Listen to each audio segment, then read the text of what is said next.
ఈ శుక్రవారం మీ ఇంటికి లక్ష్మీదేవి రావాలంటే ఈ కథ తప్పక వినాలి. పేద ఇంటి గడప తట్టిన మహాలక్ష్మి కానీ ఎందుకు వచ్చిందో తెలుసా? లక్ష్మీదేవి ఇంట్లో ఉండాలంటే ఈ ఒక్క తప్పు మాత్రం చేయొద్దు. ఈ శుక్రవారం ఈ కథ విన్న వారికి మహాలక్ష్మి కటాక్షం తప్పకుండా ఉంటుంది. ఒక చిన్న గ్రామంలో భక్తి ఉన్న ఒక స్త్రీ జీవితం ఎలా మారిందో తెలుసా? ఓం శ్రీ మహాలక్ష్మీ నమః. ఈ మంత్రం శక్తి ఎంత ఉందో ఈ కథ చెప్తుంది. లక్ష్మీదేవి ఎవరింట్లో ఉండదో తెలుసా? కారణం తెలిస్తే షాక్ అవుతారు. ఈ శుక్రవారం మీ ఇంటికి లక్ష్మీదేవి రావాలంటే ఈ కథ పూర్తిగా వినండి. చివరి వరకు చూడండి. ఈరోజు శుభ శుక్రవారం. మహాలక్ష్మి అమ్మవారికి అత్యంత ప్రియమైన రోజు. ఒక చిన్న గ్రామం రామయ్య లక్ష్మమ్మ అనే దంపతులు ఉండేవారు. వారు చాలా పేదవారు. కానీ హృదయం మాత్రం బంగారం లాంటిది. ప్రతి శుక్రవారం లక్ష్మమ్మ ఇంటిని శుభ్రంగా కడిగి, గోమరం పూసి, ముగ్గు వేసి, చిన్న దీపం వెలిగించి ఓం శ్రీ మహాలక్ష్మీ నమః అని భక్తితో జపించేది.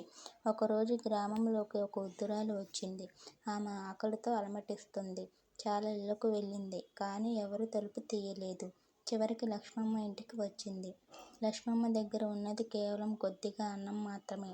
అయినా అమ్మా మీరు తినండి అంటూ ఆ వృద్ధురాలికి అన్నం పెట్టింది. ఆ వృద్ధురాలు చిరునవ్వు నవ్వింది. ఆమె ఎవరో తెలుసా? అది స్వయంగా మహాలక్ష్మీదేవి. ఆ రాత్రి లక్ష్మమ్మకు స్వప్నంలో అమ్మవారు దర్శనమిచ్చి ఇలా చెప్పారు. నీవు చూపిన దయ, శుభ్రత, భక్తి నన్ను ఎంతో సంతోషపరిచాయి. నీవు ధనవంతురాలు అవుతావు. కానీ నీ వినయం ఎప్పటికీ తగ్గకూడదని అమ్మవారు లక్ష్మమ్మతో అన్నారు. మరుసటి రోజు నుంచి రామయ్య పొలంలో ఆశ్చర్యకరంగా మంచి పంట పండింది. అప్పులు తీర్చబడ్డాయి. వారి జీవితం మారిపోయింది. కానీ లక్ష్మమ్మ ఎప్పుడూ గర్వించలేదు. ప్రతి శుక్రవారం అదే విధంగా దీపం వెలిగిస్తూ పేదవారికి అన్నదానం చేస్తూ ఉండేది. అమ్మవారు ఎందుకు కటాక్షం చేస్తారో మీకు తెలుసా? శుభ్రత ఉన్న ఇంటికి, భక్తి ఉన్న హృదయానికి, దయ ఉన్న చేతులకు లక్ష్మీదేవి ఎప్పుడూ నిలిచి ఉంటుంది. మీరు కూడా లక్ష్మీదేవి ఆశీర్వాదం పొందాలంటే ప్రతి శుక్రవారం ఇంటిని శుభ్రంగా ఉంచాలి. సాయంత్రం దీపం వెలిగించాలి. శ్రీ సూక్తం లేదా ఓం శ్రీ మహాలక్ష్మీ నమః అని జపించాలి. పేదవారికి సహాయం చేయాలి.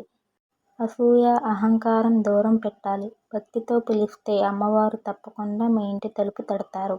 ఈ శుక్రవారం అమ్మవారి ఆశీర్వాదం మీకు కూడా కలగాలంటే వెంటనే మన ఛానల్ని సబ్స్క్రైబ్ చేయండి, కామెంట్ చేయండి, షేర్ చేయండి.